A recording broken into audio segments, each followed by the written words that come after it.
Volume 5, Chapter 546, 26th of December, 1946. Resurrection of Lazarus. Jesus is coming towards Bethany from En-Shemesh. They must have marched really hard up the difficult paths on the Adummim Mountains. The apostles, who are out of breath, find it difficult to follow Jesus, who walks rapidly, as if love carried him on its ardent wings. A smile brightens Jesus' face as he proceeds ahead of them all, with his head raised, in the mild midday sunshine. Before they arrive at the first houses of Bethany, a barefooted boy, who is going to the fountain near the village with an empty copper pitcher, sees him and gives a shout. He lays the pitcher on the ground and runs away, with all the speed of his little legs, towards the center of the village. "He is certainly going to inform them that you are arriving," remarks Judas Thaddeus, after smiling, like everybody else, upon the quick decision of the little boy, who also left his pitcher at the mercy of the first passer-by. The little town, as seen from the fountain, which is a little higher up, seems quiet, as if it were deserted. Only the gray smoke rising from chimneys indicates that, in the houses, women are busy preparing the midday meal, and the thick voices of men in the vast silent olive groves and orchards informs one that men are working. Even so, Jesus prefers to take a path that runs round the rear of the village, so that he may arrive at Lazarus' house without drawing the attention of the citizens. They have gone almost halfway when they hear the boy mentioned previously come after them. He runs past them, and then stops thoughtfully in the middle of the path, looking at Jesus. "Peace to you, little Mark. Were you afraid of me that you ran away?"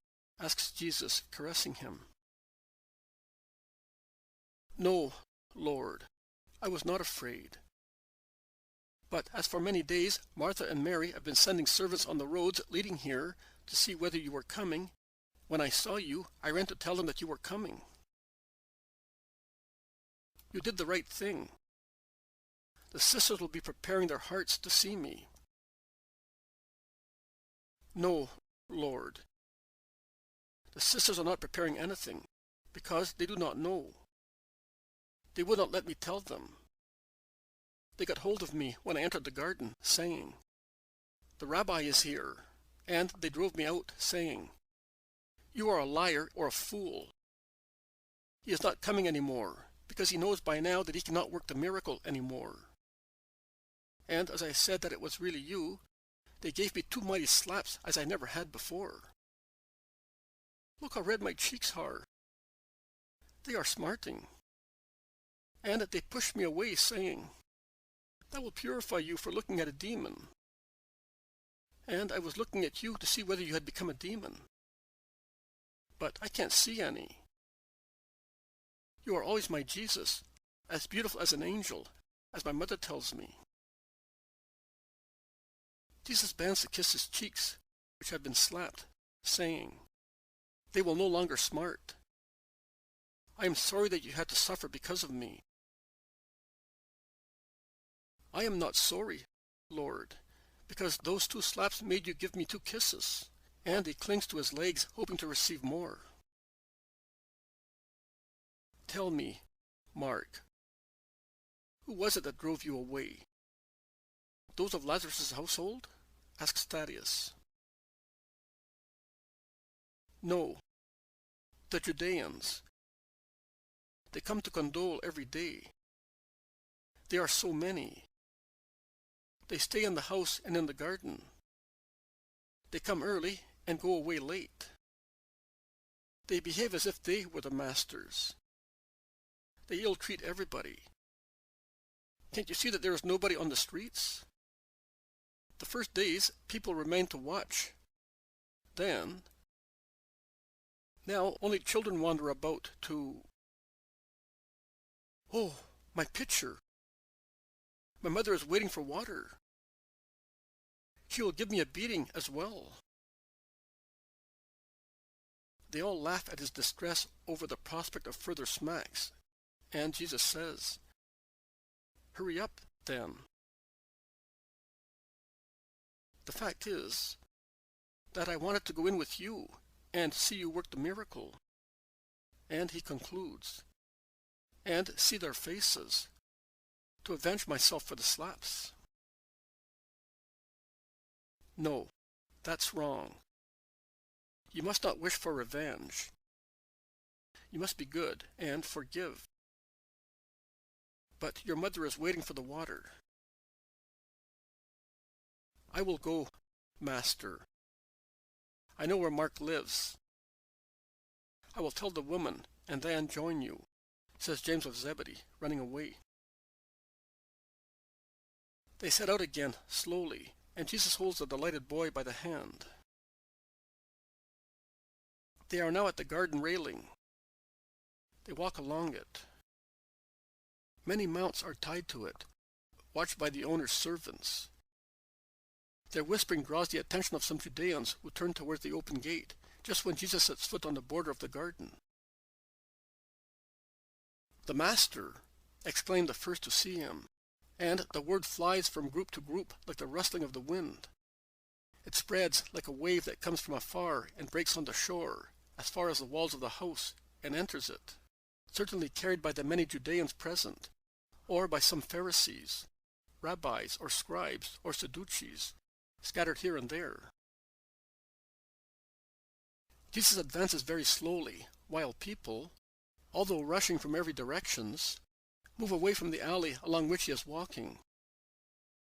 As no one greets him, he does not greet anybody, as if he did not know any of the many people gathered there, looking at him with eyes full of anger and hatred, with the exception of a few who, being secret disciples, or at least righteous-hearted, even if they do not love him as Messiah, respect him as a just man. And those are Joseph, Nicodemus, John, Eleazar, the other John, the scribe, whom I saw at the multiplication of the loaves, and another John, the one who fed the people that had come down from the mountain of the Beatitudes, Gamaliel with his son, Joshua, Joachim, Manaen, the scribe Joel of Abijah, seen at the Jordan in the episode of Sabaea, Joseph Barnabas, the disciple of Gamaliel, Chusa, who looks at Jesus from afar, somewhat shy, seeing him again after the mistake he had made, or perhaps fear of what people may think prevents him from approaching him as a friend. It is a fact that neither friends nor those who look at him without hatred, nor enemies, greet him. And Jesus does not greet anyone either.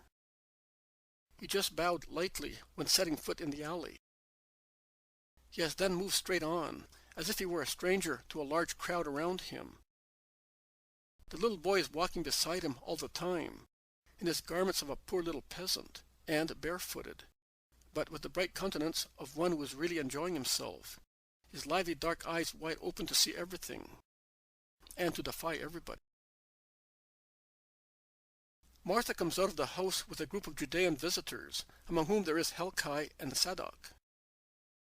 With her hand she shades her eyes, tired of weeping from the sun, as the light hurts them, so that she may see where is Jesus. She sees him. She departs from those accompanying her, and she runs towards Jesus, who is a few steps from the fountain, shining in the sunshine. She throws herself at Jesus' feet after bowing to him, and kisses them. While bursting into tears, she says, "Peace to you, Master." Jesus also, as soon as she is close to him, says to her, "Peace to you," and he raises his hand to bless her, releasing the hand of the boy, who was taken by Bartholomew and held a little back. Martha goes on, "But there is no more peace for your servant." Still on her knees, she looks up at Jesus, and with a cry of grief that is clearly heard in the prevailing silence, she exclaims, "Lazarus is dead. If you had been here, he would not have died. Why did you not come sooner, Master?" There is an unintentional tone of reproach in her question. She then reverts to the depressed tone of one who no longer has the strength to reproach, and whose only comfort is to recollect the last acts and wishes of a relative to to whom one has tried to give what he wanted, and there is therefore no remorse in one's heart. And she says, "Lazarus, our brother, has called you so much. Now, see, I am grieved, and Mary is weeping, and she cannot set her mind at rest. And he is no longer here. You know how much we loved him. We were hoping everything from you." A murmur of pity for the woman and of reproach for Jesus is heard, approving the understood thought. "And you could have satisfied our request, because we deserve it for the love we have for you, whereas you have disappointed us." And the murmur passes from one group to the next one, as people shake their heads or cast derisory glances. Only the few secret disciples mingled with the crowd look compassionately at Jesus, who, pale and sad, listens to the grieved woman speaking to him.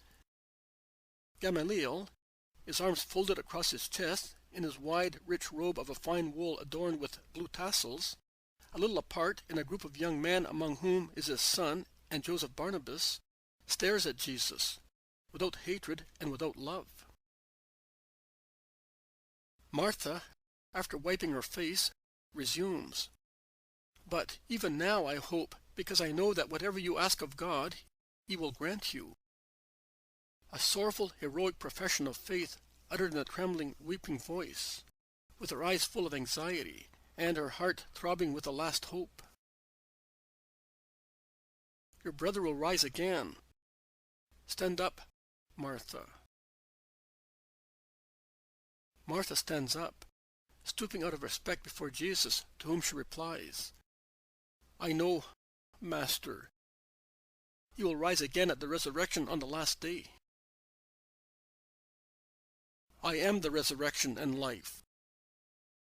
Whoever believes in me, even if he dies, will live. And whoever believes and lives in me will never die. Do you believe all that?"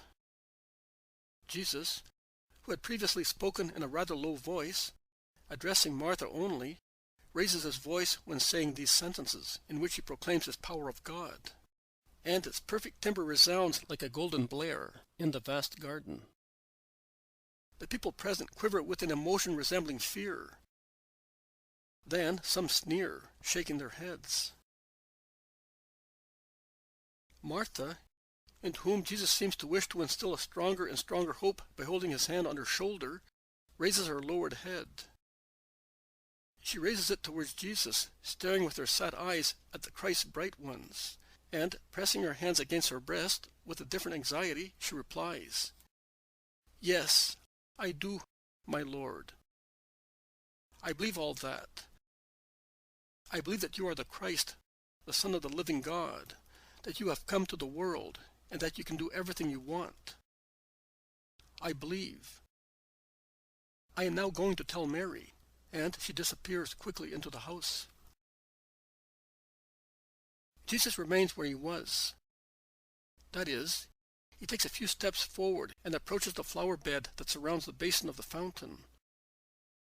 The flower bed is strewn on one side with the diamond drops of the very fine droplets of water of the jet, blown to that side by a light breeze, like silver down, and Jesus seems to be lost in contemplating the fish that wriggle in the limpid water and play, describing silver commas and golden reflections in the crystalline water shining in the sunshine.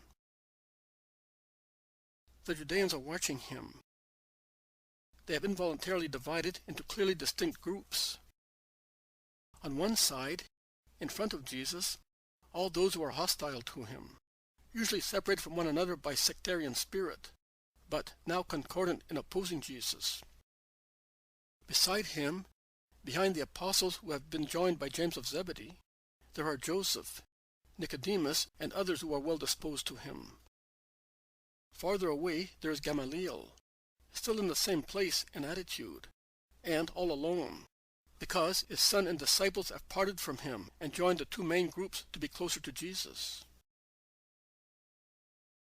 With her usual cry, "Rabboni!" Mary runs out of the house with her arms stretched out towards Jesus, and throws herself at his feet, which she kisses, sobbing deeply. Several Judeans who were in the house with her and who have followed her weep with her with doubtful sincerity. Also Maximinus, Marcella, Sarah, Naomi have followed Mary, as well as all the servants, and their wailing is loud and high-pitched. I think that there is no one left in the house. When Martha sees Mary cry thus, she cries copiously, too. Peace to you, Mary. Stand up. Look at me. Why weep thus, like one who has no hope? Jesus stoops to say these words in a low voice, his eyes staring at Mary's, who on her knees, relaxing on her heels, stretches her hand towards him imploringly, and is unable to speak, so deep is her sobbing. Did I not tell you to hope beyond what is credible, in order to see the glory of God? Has your master perhaps changed, that you are so depressed? But Mary does not listen to the words that aim at preparing her for too great a joy after so much anguish, and, being able to speak at last, she shouts, "Oh, Lord! Why did you not come sooner? Why did you go away from us? You knew that Lazarus was ill. If you had been here, my brother would not have died. Why did you not come? I still had to prove to him that I loved him. He should have lived. I had to show him that I persevered in honesty. I afflicted my brother so much. And now that I could have made him happy, he has been taken away from me. You could have left him with me. You could have given poor Mary the joy of comforting him after grieving him so deeply. Oh, Jesus, Jesus, my Master, my Savior, my hope." And she collapses again, her forehead on Jesus' feet, which are washed once again by her tears. And she moans, "Why have you done that, Lord? Also on account of those who hate you and are now rejoicing at what has happened. Why have you done that, Jesus?" But there is no reproach in Mary's tone, as there was in Martha's. There is only the anguish of a woman who is grieved not only as a sister, but also as a disciple, who feels that the opinion of her master is diminished in the hearts of many people. Jesus, who has bent very low to hear those words whispered with her face near the ground, stands up and says in a loud voice, "Mary, do not weep. Also your master is suffering for the death of his faithful friend, for having had to let him die." Oh, how sneering and radiant with hateful joy are the faces of the enemies of Christ.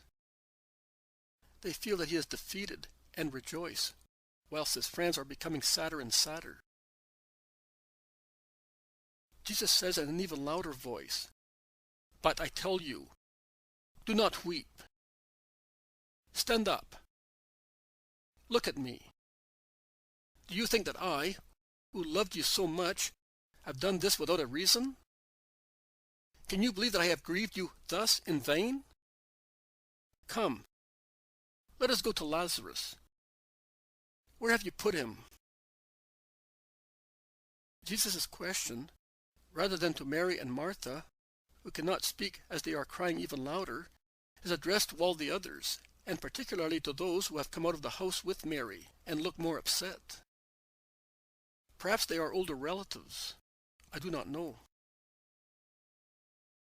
And they reply to Jesus, who is clearly distressed, "Come and see." And they set out towards the place of the sepulchre, which is at the end of the orchard, where the ground is undulated, and veins of calcareous rock appear on its surface. Martha, beside Jesus, who has forced Mary to stand up and is now guiding her, as she is blinded by her copious tears, points out to Jesus where Lazarus is. And when they are near the place, she also says, "It is there, Master, that your friend is buried." And she points at the stone placed across the entrance of the sepulchre. Jesus, followed by everybody, has to pass in front of Gamaliel in order to go there. But neither he nor Gamaliel greet each other. Gamaliel then joins the others, stopping with the all more rigid Pharisees a few meters from the sepulchre, while Jesus goes on, with the two sisters, Maximinus, and those who are perhaps relatives. Jesus looks at the heavy stone placed as a door against the sepulchre, a heavy obstacle between him and his dead friend, and he weeps. The wailing of the sisters grows louder, as well as that of intimate friends and relatives. "Remove that stone," shouts Jesus all of a sudden, after wiping his tears. Everybody is surprised, and a murmur runs through the crowd that has become larger, as some people of Bethany have entered the garden and have followed the guests.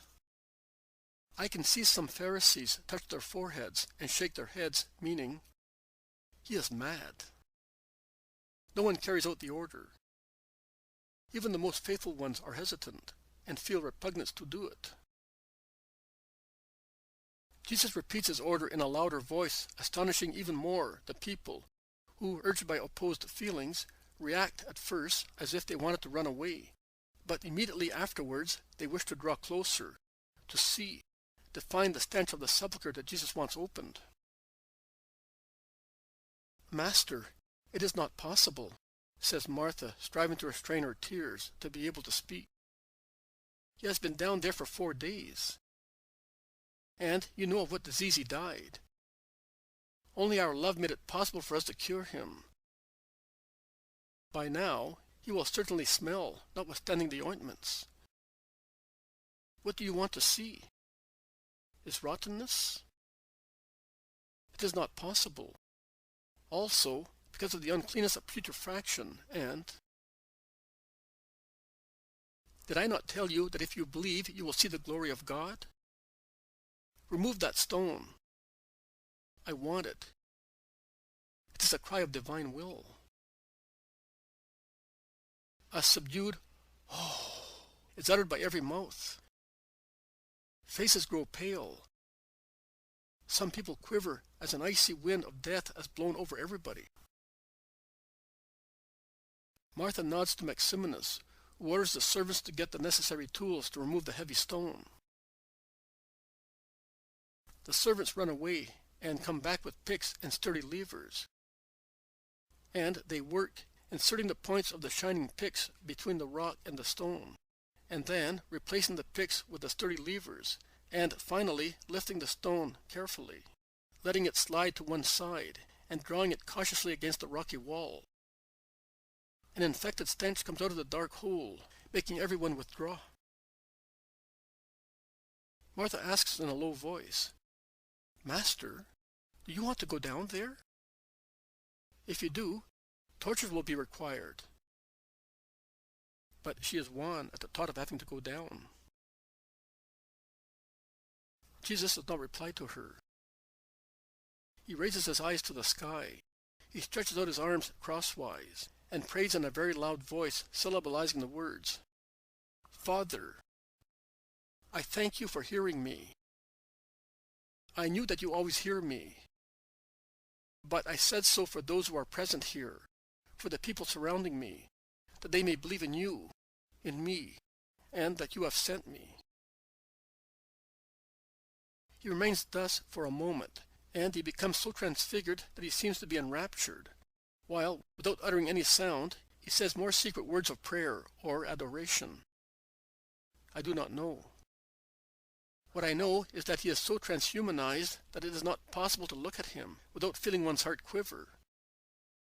His body seems to become light, spiritualized, rising in height and also from the earth. Although the shades of his hair, eyes, complexion, garments remain unchanged, contrary to what happened during the transfiguration on Mount Tabor, when everything became light and dazzling brightness, he seems to shed light, and that his whole body becomes light. Light seems to form a halo around him, particularly around his face, raised to the sky, certainly enraptured in the contemplation of his Father. He remains thus for some time. Then he becomes himself, the man, but powerfully majestic. He proceeds as far as the threshold of the sepulchre. He moves his arms forward. So far he had held them crosswise, the palms turned upwards. Now with palms turned downwards, so that his hands are clearly inside the hole of the sepulchre, and their whiteness is outstanding in the darkness of the hole.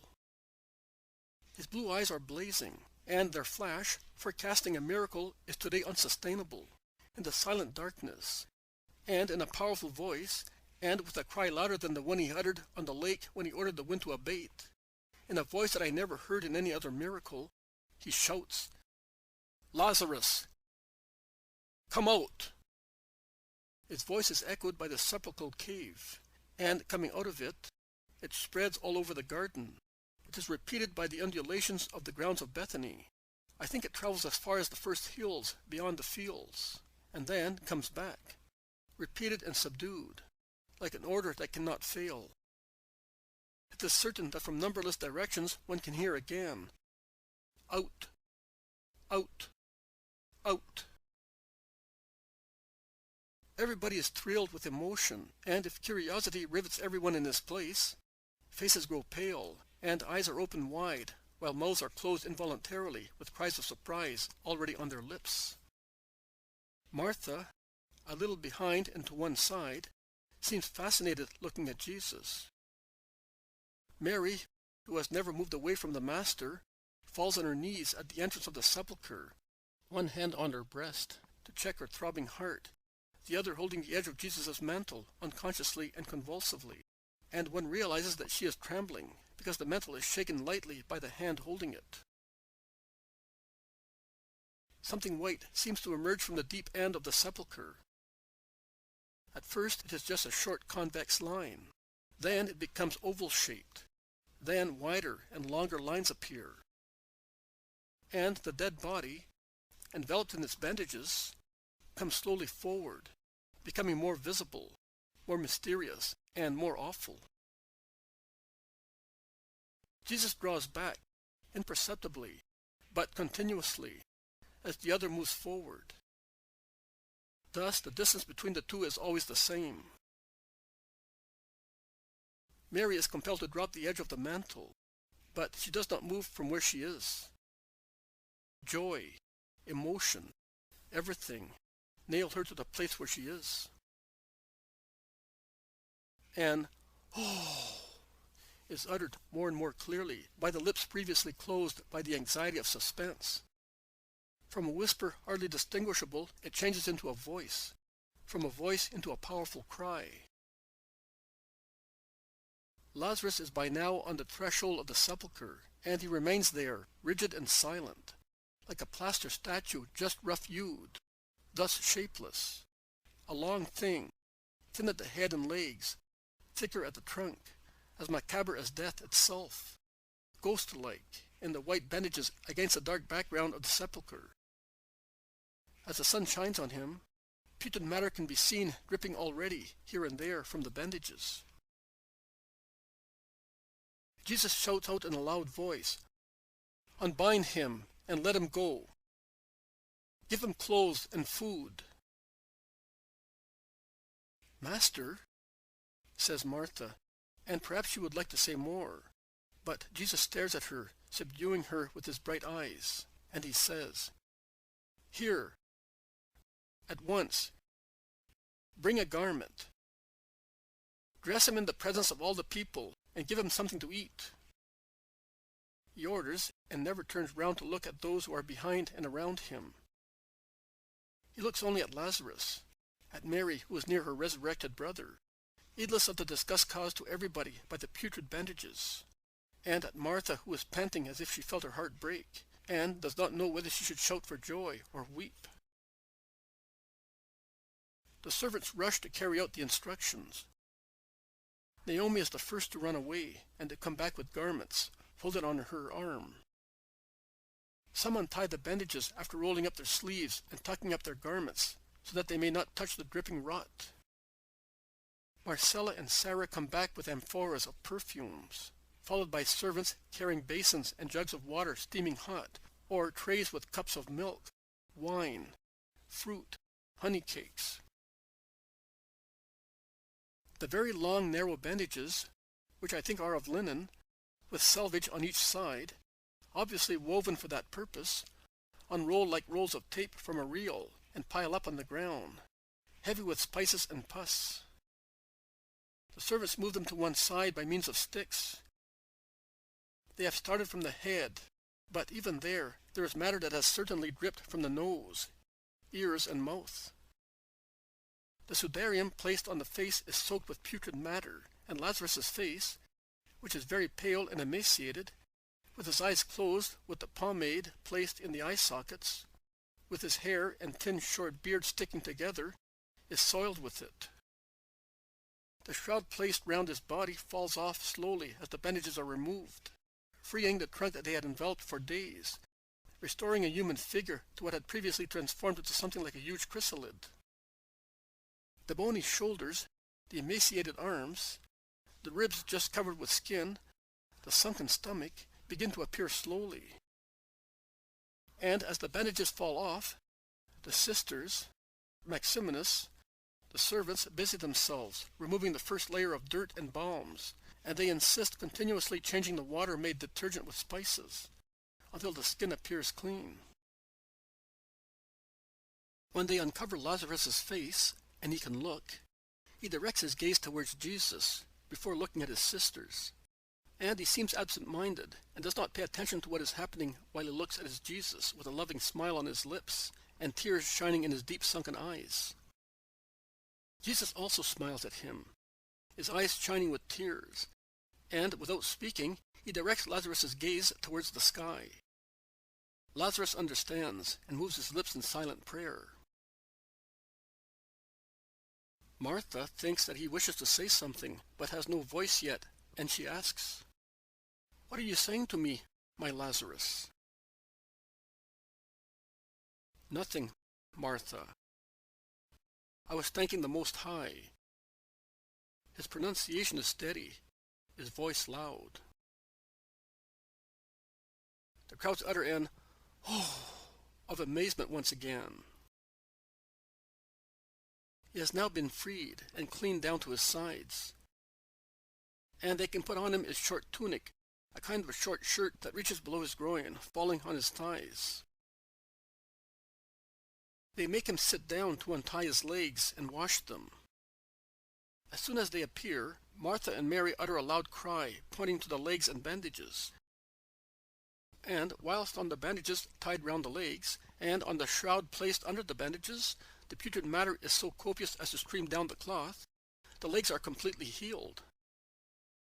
Only red cyanotic scars indicate the parts affected by gangrene. All the people shout their amazement more loudly. Jesus smiles, and Lazarus smiles too, looking for a moment at his healed legs. Then he becomes engrossed again in looking at Jesus. He never seems to gratify his desire to see him.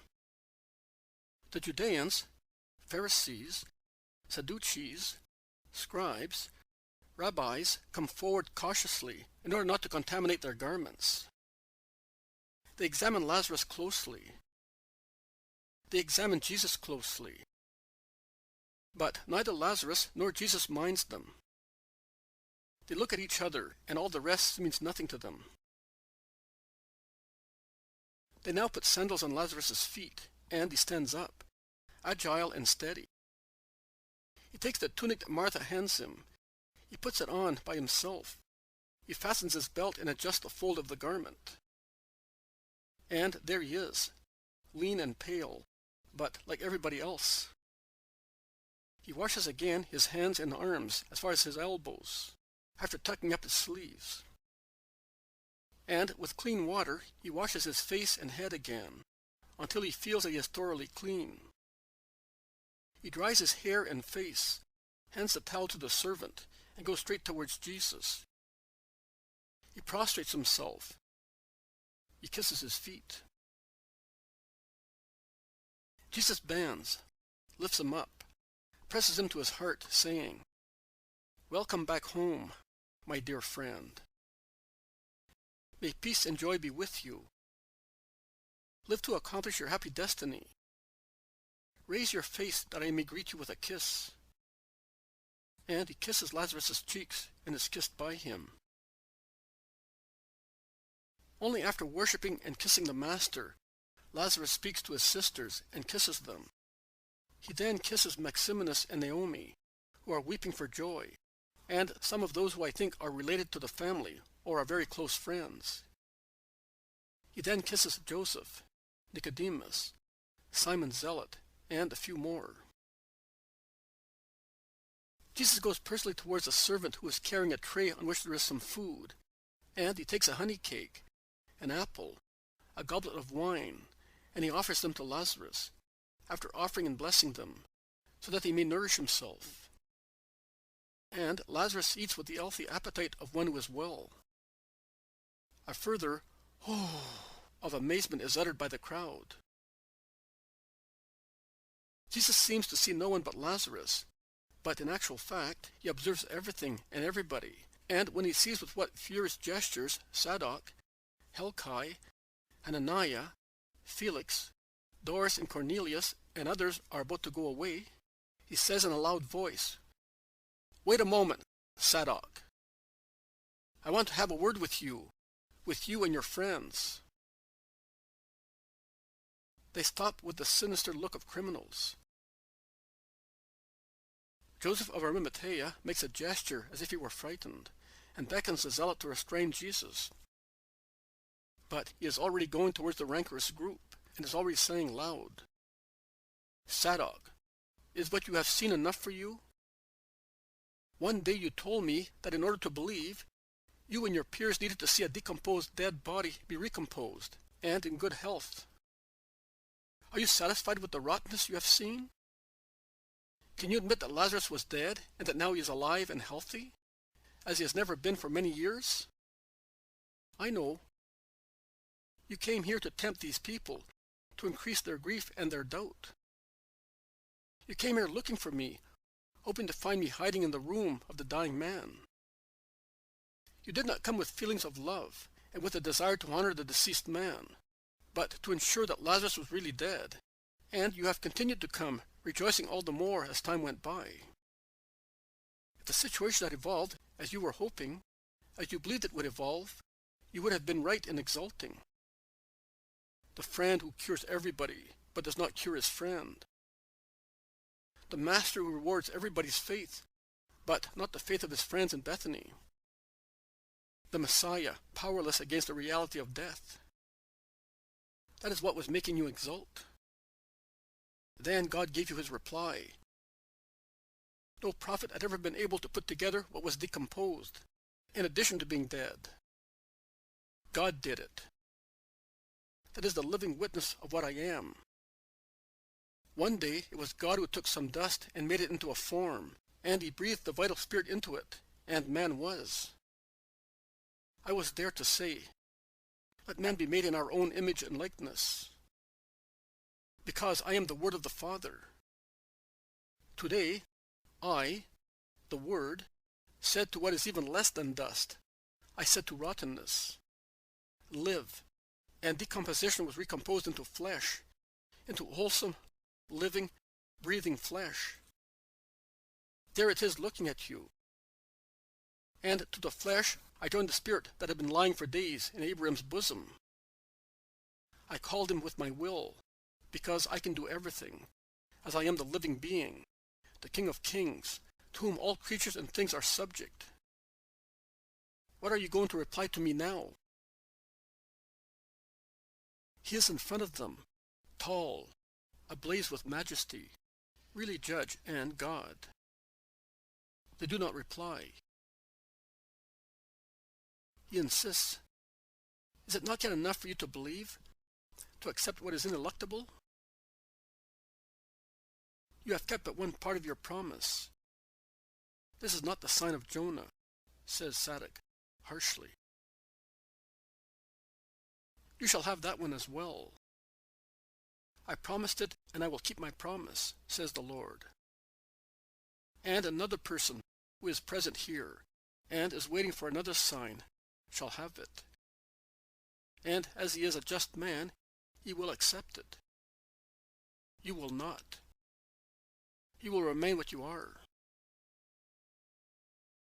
He turns round and sees Simon, the member of the Sanhedrin, the son of Eliana. He gazes at him. He leaves the previous group, and when he is face to face with him, he says in a low but incisive voice, "You are fortunate that Lazarus does not remember his stay among the dead. What have you done with your father, O Cain?" Simon runs away with a cry of fear that he changes into a howl of malediction. "May you be cursed, Nazarene," to which Jesus replies, "Your curse is rising to heaven, and from heaven the Most High throws it back at you. You are marked with the sign, you wretch." He goes back to the groups that are astonished, almost frightened. He meets Gamaliel, who is going towards the road. He looks at Gamaliel, who looks at him. Jesus says to him without stopping, "Be ready, Rabbi. The sign will come soon. I never lie." The garden slowly becomes empty. The Judeans are dumbfounded, but most of them are bursting with wrath. If glances could reduce one to ashes, Jesus would have been pulverized a long time ago.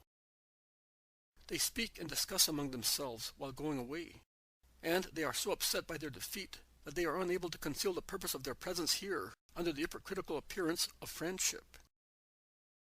They go away without saying goodbye to Lazarus or to the sisters. Some remain behind as they have been conquered to the Lord by the miracle.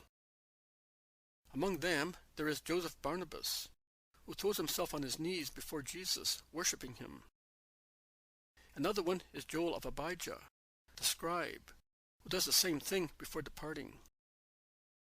And there are others as well, whom I do not know, but they must be influential people. In the meantime, Lazarus, surrounded by his more intimates, has withdrawn into the house. Joseph, Nicodemus, and other good people greet Jesus and go away. The Judeans who were staying with Martha and Mary depart, giving low bows. The servants close the gate. The house becomes peaceful again. Jesus looks about himself. He sees smoke and flames at the end of the garden, towards the sepulchre. All alone, standing in the middle of a path, Jesus says, "Rottenness that is being destroyed by fire. The rottenness of death. But no fire will ever destroy the corruption of hearts, of those hearts. Not even the fire of hell. It will last forever." How horrible. Worse than death. Worse than putrefaction. But who will save you, O mankind, if you love so much to be corrupt? You want to be corrupt. And I have torn a man from his sepulchre with one word. And with a multitude of words, and a multitude of sorrows, I shall not be able to tear away from sin man, millions of man. He sits down, and with his hands he covers his face dejectedly.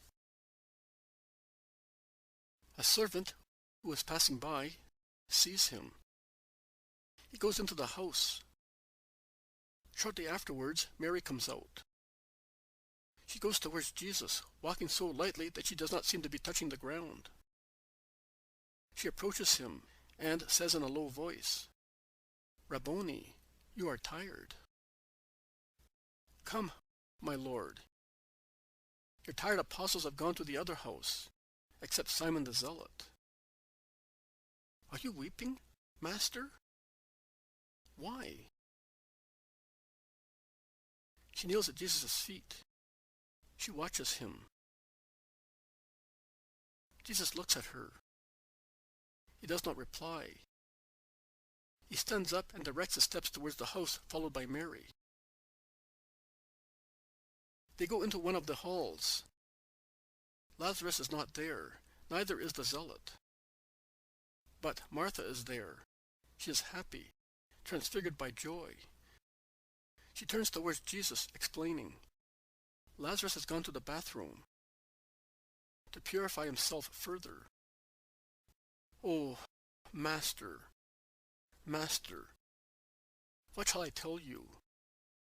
She adores him with her whole being. She becomes aware of Jesus' sadness and says, Are you sad, Lord? Are you not happy that Lazarus... She becomes suspicious. Oh, you are grave with me. I have sinned. It is true. We have sinned, sister, says Mary. No, you did not. Oh, Master, Mary did not sin. Mary obeyed. I only disobeyed. I sent for you, because I could no longer bear their insinuations that you were not the Messiah, the Lord, and I could no longer put up with all that suffering. Lazarus was so anxious to have you. He called you so much. Forgive me, Jesus. Are you not saying anything, Mary? Asks Jesus. Master, I suffered then only as a woman. I suffered because... Martha, swear here, before the Master, that you will never tell Lazarus of his frenzy. My Master, I have known you completely, O divine mercy, during Lazarus' last hours. Oh, my God, how much you have loved me, as you have forgiven me. You, God, you, pure, you. If my brother, who does love me, but is a man, only a man, has not forgiven me everything from the bottom of his heart. No, I am wrong. He has not forgiven my past, and when his weakness on the point of death blunted his goodness, which I thought was oblivion of the past, he shouted his grief and his indignation against me. Oh, Mary weeps. Do not weep, Mary. God has forgiven you and has forgotten. Lazarus' soul has also forgiven and forgotten. It wanted to forget. The man has not been able to forget everything. And when the flesh overwhelmed the weakened will with its last pangs, the man spoke. I am not indignant at it, Lord. It helped me to love you more and to love Lazarus more. But it was from that moment that I also wished to have you here, because it was too distressing to think that Lazarus should die without peace through my fault. And later, when I heard the Judeans deride you, when I saw that you were not coming, even after his death, not even after I had obeyed you, hoping beyond what is credible, hoping till the moment when the sepulchre was opened to receive him, then my spirit suffered. Lord, if I had anything to expiate, and I certainly had it, I did expiate. Poor Mary, I know your heart. You deserve the miracle, and let that confirm you in hoping and believing. My Master, I will always hope and believe now. I will never doubt again, Lord. I will live on faith. You have enabled me to believe what is unbelievable. And what about you, Martha? Have you learned? No? Not yet? You are my Martha, but you are not yet my perfect worshipper. Why do you act and you do not contemplate? It is holier. See? Your strength, as it is too inclined towards earthly things, yielded to the ascertainment of earthly matters, that at times seem without remedy. In actual fact, earthly matters are without remedy, unless God intervenes. That is why human creatures must be able to believe and contemplate, and love to the utmost power of their whole being, with thought, soul, flesh, blood. I repeat, with all the strength of man. I want you to be strong, Martha. I want you to be perfect. You did not obey because you did not believe and hope completely, and you did not believe and hope because you did not love absolutely. But I absolve you. I forgive you, Martha. I raised Lazarus today. I will now give you a stronger heart. I gave him life. I will instill into you the strength to love, believe, and hope perfectly. Be happy now and in peace. Forgive those who offended you in the past days. Lord, I have sinned against that. Not long ago, I said to old Ananiah, who had sneered at you in previous days, "Who has triumphed? You or God? Your mockery or my faith? Christ is the living being and the truth. I knew that his glory would shine more brightly. And you, old man, make yourself a new soul if you do not want to know what death is. You spoke the truth, but do not contend with the wicked, Mary. And forgive. Forgive if you want to imitate me. Here is Lazarus. I can hear his voice. Lazarus, in fact, comes in, wearing fresh clothes and clean-shaven, his hair dressed and scented. Maximinus and the zealot are with him. Master. Lazarus kneels down once again, worshipping. Jesus lays a hand on his head and smiles, saying, "The test is over, my friend. For you and for your sisters. Be happy and strong now in serving the Lord. What do you remember, my friend, of the past? I mean of your last hours. A great desire to see you, and a great peace in the love of my sisters. What did you regret most to leave, dying? You, Lord, and my sisters. You, because I would not have been able to serve you. Them, because they have given me every joy." "Oh, me, brother?" says Mary with a sigh. "You more than Martha. You have given me Jesus and the measure of what is Jesus. And Jesus has given you to me. You are the gift of God, Mary. You said so also when you were dying," says Mary, and she scrutinizes her brother's face. "Because it is my constant thought. But I have grieved you so deeply. Also, my disease was painful. But through it, I hope I have expiated the faults of old Lazarus, and that I have risen, purified, to be worthy of God. You and I, the two who have risen again to serve the Lord, and Martha between us, as she has always been the peace of the house. Do you hear that, Mary? Lazarus is speaking words of wisdom and truth. I will now withdraw and leave you to your joy." "No, Lord. Stay here with us. Stay in Bethany and in my house. It will be lovely." "I will stay. I want to make up for what you have suffered. Martha, do not be sad. Martha thinks that she has grieved me. But my grief is not brought about by you, but by those who do not want to be redeemed. They hate more and more. Their hearts are poisoned. Well, let us forgive." "Let us forgive, Lord," says Lazarus with his mild smile. And it all ends on that word. Jesus says, the dictation dated 23rd of March, 1944, on Lazarus' resurrection can be put here. 23rd of March, 1944. Jesus says, I could have intervened in time to prevent Lazarus' death. But I did not want to do that.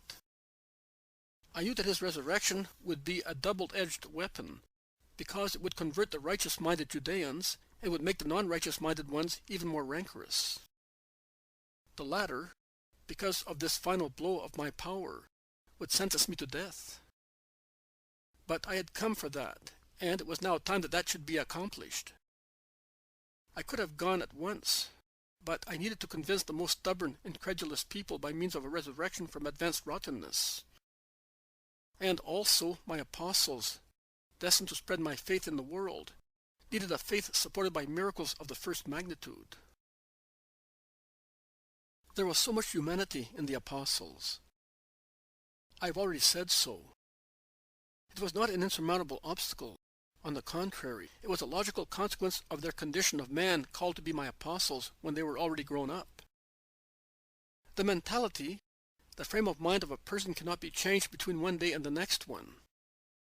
And, in my wisdom, I did not want to choose and educate children, bringing them up according to my thought to make them my apostles. I could have done that, but I did not want to, lest souls should reproach me for despising those who are not innocent, and should justify themselves with the excuse that I also had made it clear that those whose characters are already formed cannot change. No. Everything can be changed if one is willing. In fact, I turned cowardly, quarrelsome, usurious, sensual, incredulous people into martyrs, saints, and evangelizers of the world. Only those who did not want, did not change. I loved and still love little and weak people. You are an example, providing they are willing to love and follow me, and I turn such non-entities into my favorites, my friends, my ministers. I still make use of them, and they are a continuous miracle that I work to lead others to believe in me, and not to kill the possibility of miracles. How languishing that possibility is at present. Like a lamp lacking oil, it is in the throes of death, and it dies, killed by the scanty or lacking faith in the God of miracles. There are two forms of insistence in requesting a miracle. God yields to one with love. He turns his back disdainfully to the other. The former asks, as I taught to ask, without lack of confidence and without tiredness, and does not admit that God may not grant the request, because God is good, and who is good grants, because God is powerful and can do everything. That is love, and God hears those who love. The latter is the overbearingness of rebels who want God to be their servant, and to lower himself to their wickedness, and to give them what they do not give him, love and obedience. This form is an offense that God punishes by denying his graces. You complain that I no longer work collective miracles. How could I work them? Where are the communities that believe in me? Where are the true believers? How many true believers are there in a community? Like surviving flowers in a wood burnt by a fire, I can see a believing spirit now and again. Satan has burnt the rest with his doctrines, and he will burn them more and more. I beg you to bear in mind my reply to Thomas as a supernatural rule for yourselves. It is not possible to be my true disciples if one cannot give human life the importance it deserves, a means to conquer the true life, not an aim. He who wants to save his life in this world will lose eternal life. I have told you, and I repeat it. What are trials? Passing clouds. Heaven remains and is waiting for you after the trial. I conquered heaven for you through my heroism. You must imitate me. Heroism is not laid aside exclusively for those who are to suffer martyrdom. Christian life is perpetual heroism because it is a perpetual struggle against the world, the demon, and the flesh. I do not compel you to follow me. I leave you free. But I do not want you to be hypocrites, either with me and like me, or against me. You cannot deceive me. No, I cannot be deceived, and I do not form alliances with the enemy. If you prefer him to me, you cannot think that you can have me as your friend at the same time. Either him or me. Make your choice. Martha's grief is different from Mary's because of the different psyche of the two sisters, and because of their different behavior. Happy are those who behave in such a way as to have no remorse for grieving one who is now dead, and can no longer be comforted for the sorrow caused to him. But how much happier is he who has no remorse for grieving his God, me, Jesus, and is not afraid of the day he will have to meet me. On the contrary, he pines for it, as for a joy anxiously dreamt of for a whole lifetime, and at long last achieved. I am your father, brother, and friend. So why do you offend me so often? Do you know how long you will have to live? To live in order to make amends? No, you do not know that. So act righteously hour by hour, day by day, always righteously. You will always make me happy. And even if sorrow comes to you, because sorrow is sanctification, it is the myrrh that preserves you from the putridity of sensuality. You will always be certain that I love you, and that I love you also in that grief. And you will always have the peace that comes from my love. You, my little John, know whether I can comfort one also in grief. In my prayer to the Father, there is repeated what I said at the beginning. It was necessary to rouse the opacity of the Judeans and of the world in general by means of a main miracle. And the resurrection of a man who has been buried 4 days and had gone down into the tomb after a long, chronic, disgusting, well-known disease is not an event that could leave people indifferent or doubtful. If I had cured him while he was alive, or if I had infused the Spirit into him as soon as he had breathed his last, the acridity of the enemies might have raised doubts on the entity of the miracle. But the stench of the corpse, the putrefaction of the bandages, the long period in the sepulchre left no doubts.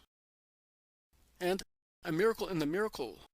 I wanted Lazarus to be freed and cleaned in the presence of everybody, so that they could see that not only life, but also the wholesomeness of the limbs had been restored, where previously the ulcerated flesh had spread the germs of death in the blood. When I grant a grace, I always give more than what you ask for. I wept before Lazarus' tomb, and many names have been given to my tears. In the meantime, you must bear in mind that graces are obtained through grief, mixed with unfaltering faith in the Eternal Father.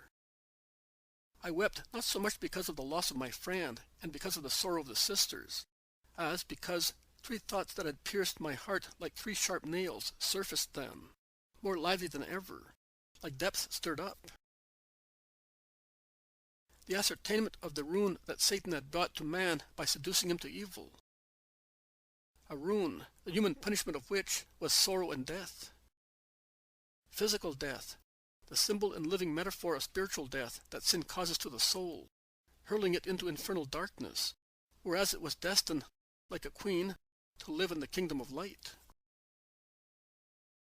The persuasion that not even this miracle, worked almost as a sublime corollary to 3 years of evangelization, would convince the Judaic world of the truth of which I was the bearer, and that no miracle would in future convert the world to Christ.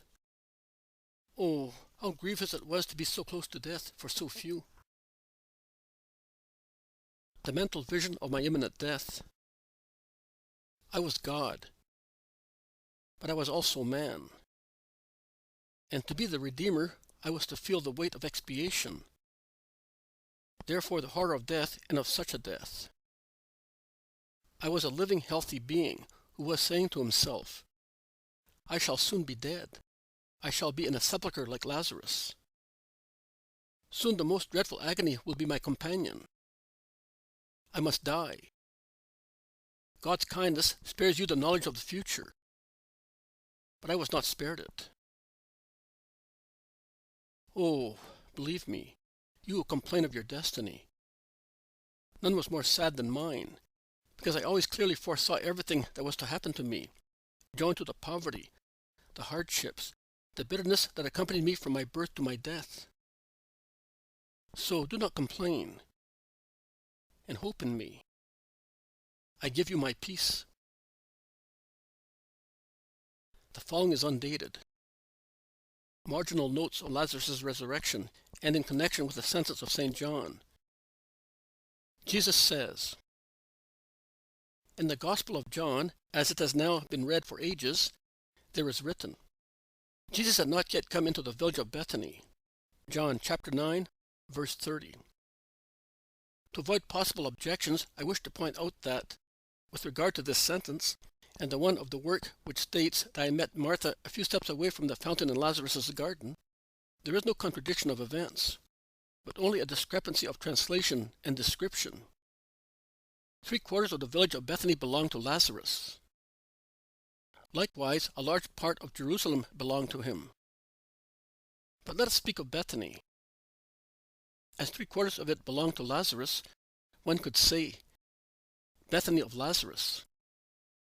So the text would not be wrong even if I had met Martha in the village or at the fountain, as some people wish to say. In actual fact, I had not gone into the village to prevent the people of Bethany, who were all hostile to the members of the Sanhedrin, from rushing towards me. I had gone towards the back of Bethany to reach Lazarus' house, which was at the opposite end with respect to one who entered Bethany coming from En-Shemesh. So, John rightly says that I had not yet entered the village. And equally right is little John, who says that I had stopped near the basin, fountain for the Jews, already in Lazarus' garden, but still very far from the house. One should also consider that during the period of mourning and uncleanness, it was not yet the 7th day after Lazarus' death, his sisters did not leave the house. So the meeting took place within the enclosure of their property. Note that little John states that the people of Bethany came into the garden only when I had ordered the stone to be removed. Previously, the people of Bethany did not know that I was in Bethany, and only when the news was spread, they rushed to Lazarus' house.